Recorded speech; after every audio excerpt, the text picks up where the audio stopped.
Alors pour le premier exercice, en classifié aller plus loin, donc pour ceux qui vont faire spécialité maths en première, le 70, page 135, on vous demande de vérifier que 1 plus 3 racine de 5, le tout au cube, est égal à 136 plus 144 fois racine de 5.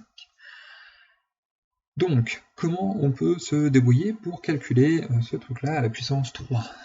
Donc on fait attention, on ne met pas juste le premier nombre à la puissance 3, plus le deuxième nombre à la puissance 3, ce qui ferait une grosse erreur. Et comme vous allez en spécialité maths, hein, vous devez savoir déjà par avance que ça ne sera pas vrai. C'est-à-dire que quand on met au carré, déjà c'est pas a au carré plus b au carré, il y a une identité remarquable, donc il y a des trucs qui arrivent en plus. Donc au cube, ça sera pire. Et surtout qu'en plus, on n'aurait pas le résultat si on faisait ça. C'est pas 1 au cube plus 3 fois racine de 5 au cube. 1 au cube, ça fait pas 136. Donc déjà là, c'est cuit. Donc comment va-t-on faire ça? Eh bien en utilisant la définition de quelque chose mis au cube. X au cube, c'est x fois x fois x. Donc 1 plus 3 racine de 5 au cube, ça va être 1 plus 3 racine de 5 fois 1 plus 3 racine de 5 fois 1 plus 3 racine de 5. Donc déjà, on peut rassembler les deux premiers, ça nous fait donc un carré. Et carré, on connaît mieux, donc on va utiliser l'identité remarquable. A plus B au carré donne A carré, plus 2 fois A, donc fois 1, ça disparaît, fois B, donc je mets le bloc, plus B au carré. Donc je mets le bloc et donc des parenthèses parce que c'est assez conséquent. Et le carré porte sur tout. Donc 1 au carré, ça fait 1, 2 fois 3 fois racine de 5, bah, je peux simplifier le 2 et le 3, donc ça fait 6 racine de 5, comme vous le voyez ici. Et puis après, il y a ce nombre-là, 3 racine de 5 au carré. Donc le carré porte sur tous les nombres. Et sur 3 et sur racine de 5. Et c'est un produit. Donc c'est plus une identité remarquable là. Hein. Donc ça nous fait 3 au carré 9, fois racine de 5 au carré 5, et 9 fois 5, ça nous fait 45. Et puis après, 45, je peux le simplifier avec 1 pour donner 46, et le 6 racine de 5 reste là. Et ce nombre-là doit être encore multiplié par 1 plus 3 racine de 5. Hein. C'est la valeur de 1 plus 3 racine de 5 au cube. Donc j'ai déjà au carré ici, et encore 1 plus 1.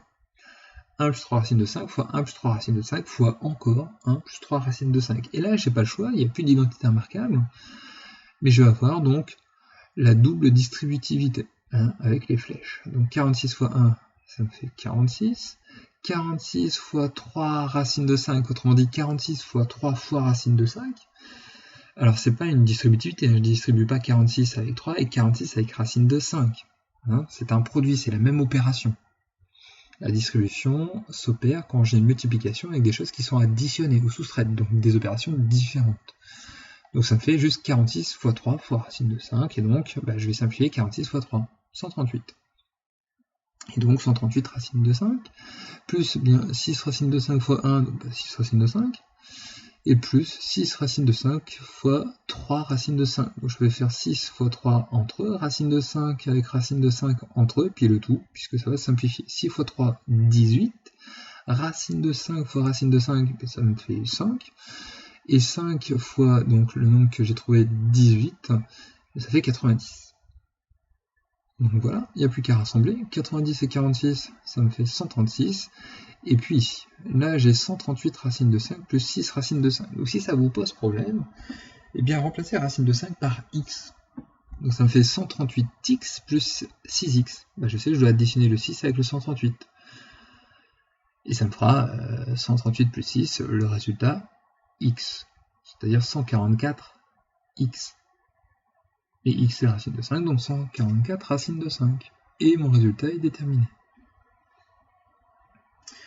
Et donc à la question 2, on vous demande d'en déduire la valeur de la racine cubique de 136 plus 144 racine de 5. Donc là, il faut bien comprendre le procédé.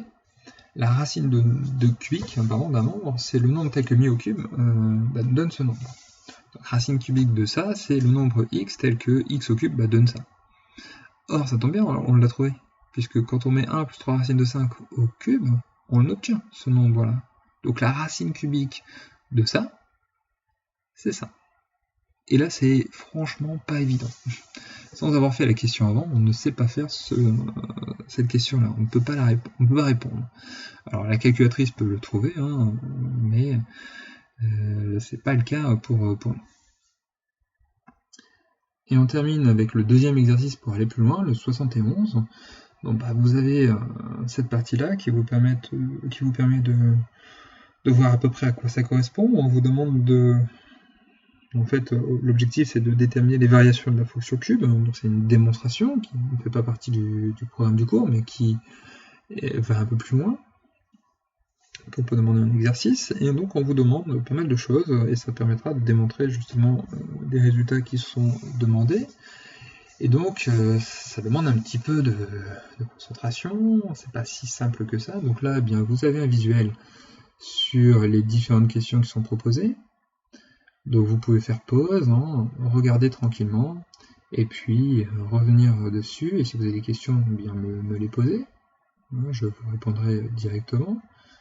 Donc là on est sur des choses un peu compliquées. Donc on vous demande, si je balaye assez rapidement, à la question 1 de démontrer une égalité, donc b cube moins a cube égale à ce qui est demandé à droite. Donc évidemment, on ne part pas de la gauche, trop compliqué, on part de la droite qui est une forme factorisée, et puis on va développer une distribution, et on doit simplifier, et non, on doit trouver ça. Et si on ne trouve pas ça, c'est qu'il y a une erreur de calcul, donc on trouve b cube moins a cube, et donc on aura démontré l'égalité. À la question 2a, on vous demande de démontrer que pour tout réel a et b positif, on a b cube moins a cube positif, donc il y a des choses à réfléchir avec le produit. Pour déterminer le signe, c'est plus simple quand on a sous la forme d'un produit, d'où l'intérêt de la question 1. Et on vous demande de dire que la fonction c, donc la fonction cube, est strictement croissante sur 0 plus l'infini. Donc là, c'est juste de la rédaction avec une argumentation qui permet d'arriver au résultat. Puis pour la question 3, on vous demande de faire pareil, mais cette fois-ci sur les négatifs. Donc l'argumentation va être à peu près similaire, avec un point légèrement différent à un endroit, et vous allez pouvoir y arriver, et vous allez voir que ça marche bien. Et donc on va pouvoir déduire que b cube moins cube est positif, et donc la fonction est également strictement croissante sur les négatifs. Donc à voir, il va falloir le démontrer, le justifier. Puis à la question 4, on vous demande de dire ce qui se passe dans le cas où A et B sont le signe contraire, pour voir si vous avez bien compris ce que vous avez fait avant, en tout cas les points compliqués, les points où la justification posait peut-être un peu problème. Et donc question 5, on vous demandera de conclure sur R tout entier, et de voir si vous avez bien compris ce que vous avez fait auparavant. C'est la conclusion, c'est le point final. En fait, la seule question, c'est ça qui nous intéresse, et pour répondre à cette question-là, il a fallu faire ces différentes questions-là auparavant. Donc voilà, je vous laisse regarder tranquillement, réfléchir, peut-être que ça va vous débloquer à certains endroits, si vous l'étiez sur vos questions, et puis n'hésitez pas à me poser des questions au cas où.